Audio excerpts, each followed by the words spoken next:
زیور ہے وہ ہمارے بچوں کے پاس نہیں ہوتا. یعنی مالدار گھرانے کا بچہ ہے، اسے ساری آسانیاں میسر ہیں، وہ بہترین غذا کھاتا ہے، لیکن صبر ایک منٹ کے لیے بھی نہیں ہے اس کے اندر. وہ اگر اسے وقت پہ کھانا نہ ملے تو وہ مہنگا موبائل توڑ دیتا ہے، وہ گھر کا ٹی وی توڑ دیتا ہے. کیوں؟ اس لیے کہ اسے سارا کچھ سکھایا گیا ہے، صبر، قناعت اور حوصلہ. وہ تو لاڈلا سمجھ کے اس کے ساتھ وقت گزار رہا ہے، لیکن اس کی بیوی کہتی ہے کہ کاش اسے کچھ تھوڑے اور طریقے بھی بتائے جاتے، کچھ اور سلیقے بھی سکھائے جاتے. دنیا میں سب سے زیادہ پیار رسول کریم علیہ السلام نے کیا ہے اپنی شہزادیوں کے ساتھ، اور سیدہ پاک چھوٹی تھیں تو سب سے زیادہ محبت حضرت فاطمہ الزہرا کے ساتھ فرمائی ہے. لیکن آپ پڑھ لیں تاریخ، دیکھ لیں کتب احادیث، صحیح حدیث میں ملے گا.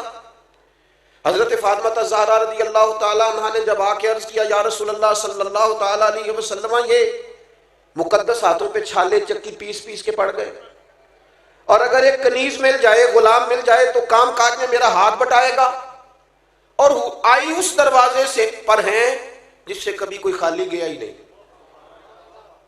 یا رسول اللہ صلی اللہ تعالیٰ علیہ وسلم غلام مل جائے تو قریب نے کیا جواب دیا؟ فرمایا غلام تو ہیں پر مدینے کے غریبوں کے لیے رکھے گئے ہیں، آپ کو تحفہ دیتے ہیں. یا رسول اللہ فرمائیے. فرمایا 33 بار سبحان اللہ پڑھا کریں. صحیح بتاؤ، صحیح ابا جی کا حق نہیں بنتا بیٹی کو وظیفہ بتانے کا؟ اماں کا حق نہیں بنتا انہیں وظیفے پہ لگانے کا؟ کیا ان کی ذمہ داریوں میں یہ شامل نہیں ہے کہ ان کو کسی روحانی کام لگایا جائے؟ کبھی کبھی کہیں پتر دل بڑا کرتا ہے مجھے درود تاج تو سنا. کبھی طبیعت کیا ہمارے ذمے نہیں لگایا تو حضور نے کہ اپنی اولاد کو میری محبت سکھانا، میری اولاد کی محبت سکھانا، قرآن پاک کی تعلیم سکھانا.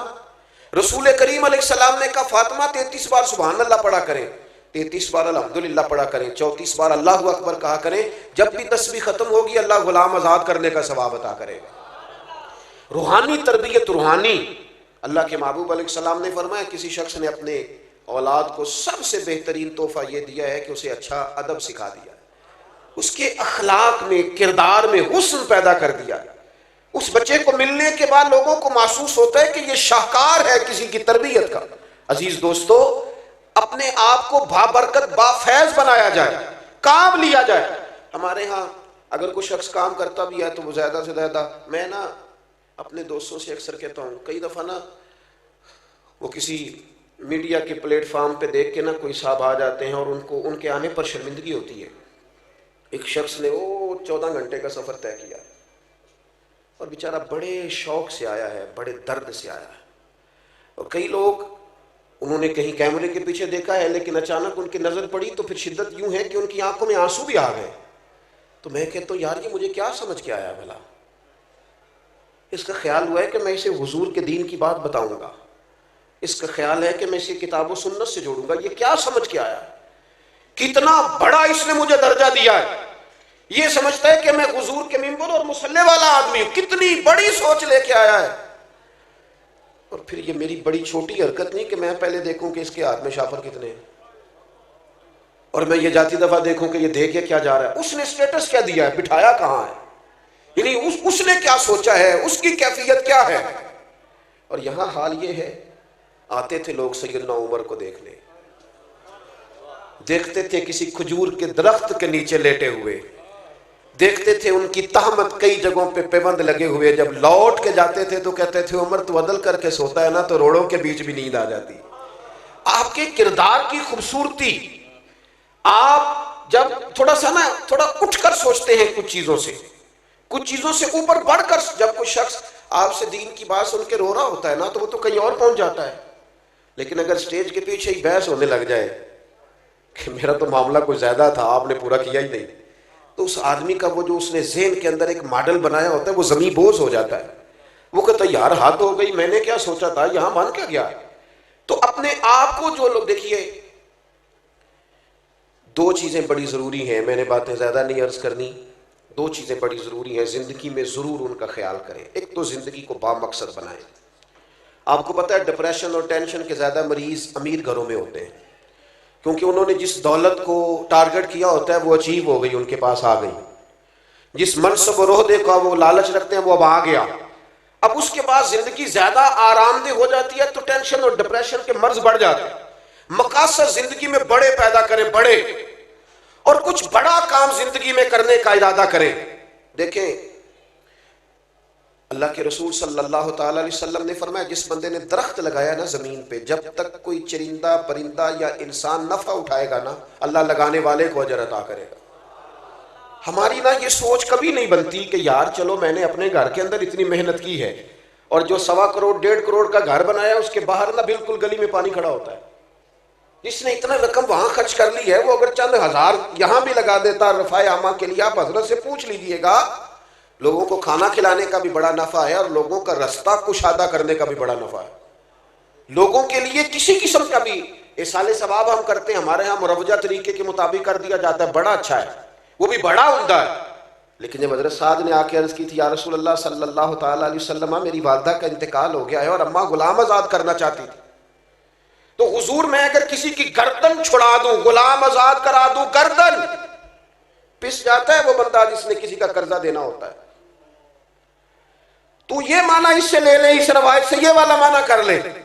کہا اگر میں غلام آزاد کر دوں تو میری اماں کو فائدہ ہوگا؟ تو کریم نے فرمایا ضرور آزاد کر، رب تیری اماں کو اس کا اجر عطا کرے گا. چل تو بھی کسی کا قرضہ معاف کر دے اماں کے ایصال ثواب کے لیے.